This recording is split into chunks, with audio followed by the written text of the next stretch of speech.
J'ai marché au vent, j'ai ramassé des histoires de tous les temps. J'ai couru sous la pluie et j'ai cueilli des histoires d'ici. J'ai marché dans la nuit, j'ai trouvé des histoires assoupies. J'ai rêvé au soleil, j'ai entendu 1000 merveilles. Dis, tu viens? Si tu viens, ne prends rien, juste tes oreilles. On y va et on revient.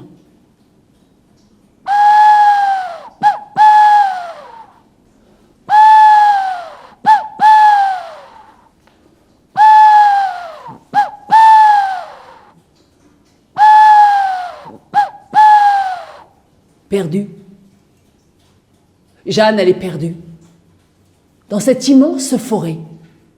Comment elle a fait? Elle ne sait plus. Mais elle est là, dans cette immense forêt qu'elle ne connaît pas, et elle a nulle idée où aller. Ah oui, elle se souvient. Ils étaient en voyage, en voiture à cheval. Les bandits ont attaqué, ils les ont fait descendre. Elle a profité d'un moment d'inattention, elle s'est échappée, elle a couru à travers la forêt, elle est tombée au fond d'un ravin, et elle ne se souvient de plus rien. Lorsqu'elle est remontée, elle n'a trouvé que la nuit. Et elle est là, maintenant, dans cette immense forêt. Elle ne sait pas où aller. Avec la pénombre, c'est comme si les arbres se resserraient sur elle. Les troncs prennent des visages grimaçants. Là, une ombre qui grince. Plus loin, un hurlement. Ah non, à moins que ça soit le bruit du vent à travers un tronc percé. Jeanne marche prudemment. Elle marche en regardant de tous côtés. Elle marche en regardant ses pieds. Elle marche. Soudain, un doigt de bois la retient par les cheveux. Jeanne tire pour se dégager. Jeanne court maintenant. Elle veut sortir, elle veut fuir, elle veut partir. Ah! Devant elle, un géant de bois qui secoue ses bras décharnés comme pour l'empêcher de passer. Jeanne fait demi-tour. Elle court sans regarder ses pieds. Elle court sans savoir où aller. Elle court. Son pied heurte une racine. Elle tombe. Elle roule. Et elle vient s'échouer entre deux racines d'un arbre immense. Jeanne entend son cœur hurler, fort, si fort qu'elle n'entend plus les bruits de la forêt. Et elle reste là, au pied de cet arbre, décidée à s'abandonner aux démons de la forêt. Mais contre cet arbre, c'est un peu différent. Oui, il lui semble que derrière l'écorce de l'arbre, elle entend comme un murmure. Jeanne se redresse, s'adosse à l'arbre, colle son oreille contre le tronc. Oui, derrière l'écorce de l'arbre, il y a comme un chant, un doux murmure qui remonte des racines jusqu'au tronc, du tronc jusqu'aux branches, des branches jusqu'aux feuilles, feuilles, feuilles, feuilles. Alors Jeanne reste là, l'oreille collée contre l'écorce de l'arbre, et elle écoute l'arbre chanter.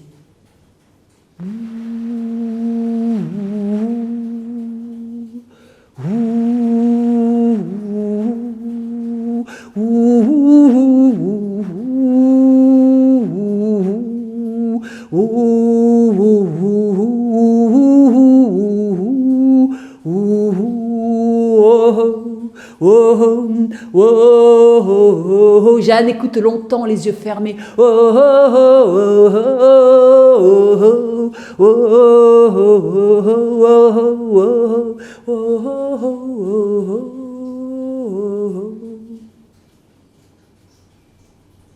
Quand l'arbre s'arrête, Jeanne ouvre les yeux.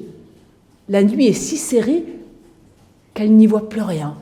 Si, pourtant, quelque chose de blanc qui vole au-dessus d'elle. Un oiseau, une colombe. L'oiseau se pose sur son épaule. Dans son bec, il tient une petite clé. De son cou, il la tend comme pour la donner à Jeanne. Jeanne approche sa main. La colombe lui glisse la clé, puis s'envole et va se poser sur un arbre, là, juste en face. Agrippée au tronc de l'arbre, la colombe tape, tape, tape entre deux plis de l'écorce. Jeanne s'approche, la clé dans sa main. Elle glisse la main le long de l'écorce, elle sent une fente. Une clé, une fente. Elle prend la clé, la glisse dans la fente. La clé rentre, La clé tourne et Jeanne ouvre une petite porte dans l'arbre. Derrière, elle trouve une miche de pain et un pot de lait. Oh ben ça tombe bien. Justement, Jeanne avait faim. Elle s'assoit au pied de l'arbre et mange de bon appétit.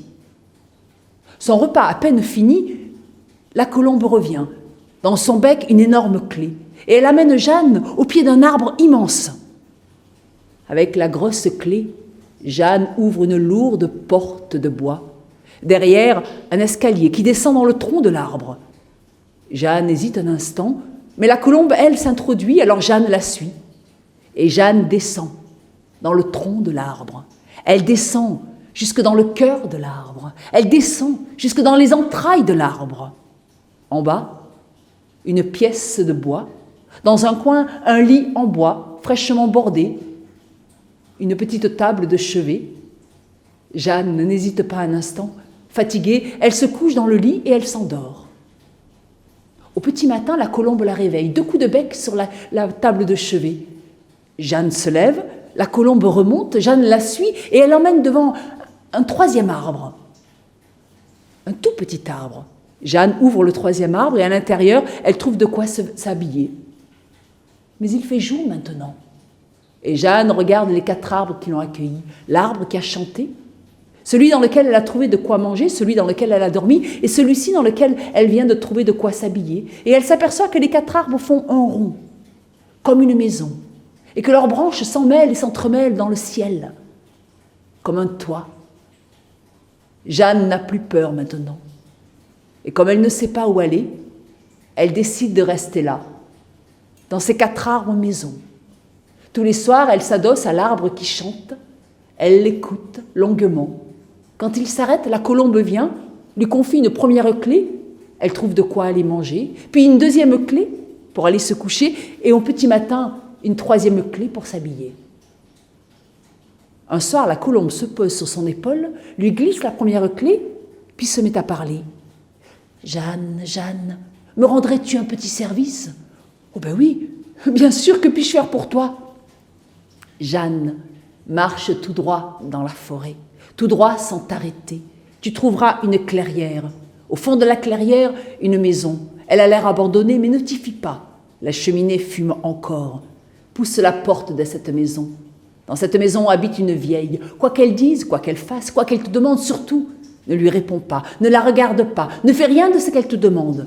Va au fond de la maison, tu trouveras une porte, pousse-la. Derrière, une table pleine de bijoux. Ne perds pas de temps. Trouve un anneau en argent et s'il te plaît, amène-le-moi. Jeanne ne prend même pas le temps d'ouvrir avec la première clé.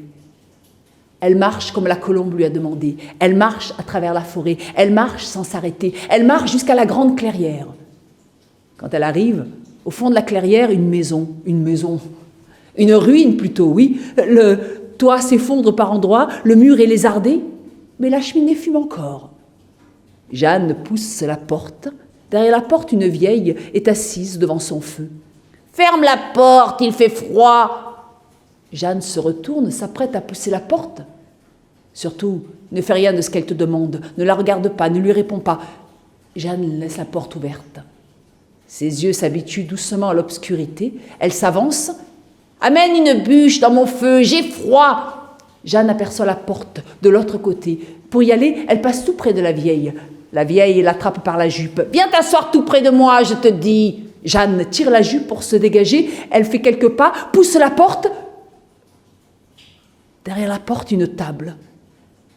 Sur la table, il y a des tas de bijoux, des pierres précieuses. Jeanne n'en connaît même pas le nom. Elle n'a jamais vu autant de si belles choses. Ne perds pas de temps. Cherche un anneau en argent. Bah oui, c'est facile à dire, mais où trouver un anneau là-dedans? Jeanne entend derrière elle la porte qui grince. Elle se retourne.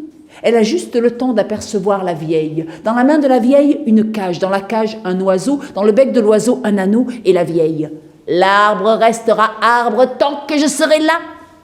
Jeanne se précipite. Elle bouscule la vieille. Elle lui arrache la cage. Elle ouvre la porte. Elle prend l'anneau. Elle sort de la maison et elle court à travers la forêt. Elle court sans s'arrêter. Elle court, elle court, elle court. Jusqu'à ces 4 arbres. Et là seulement elle s'arrête. Elle a l'anneau. Elle cherche la colombe. Mais l'oiseau n'est pas là. Fatiguée, Jeanne se laisse tomber au pied de l'arbre qui chante. Elle pose sa tête contre le tronc et ferme les yeux. Alors Jeanne sent comme le tronc s'élargir, comme s'il venait l'envelopper, l'enlacer. Jeanne sent les branches qui descendent sur elle, et les feuilles murmurer, et l'une d'elles lui susurrer à l'oreille, « Arbre ensorcelé j'étais, 2 fois par jour colombe je devenais, grâce à l'anneau me voilà délivrée. » Jeanne ouvre les yeux, et ce n'est pas le tronc qui l'enlace, mais 2 mains qui la tiennent, 2 mains au bout de 2 bras.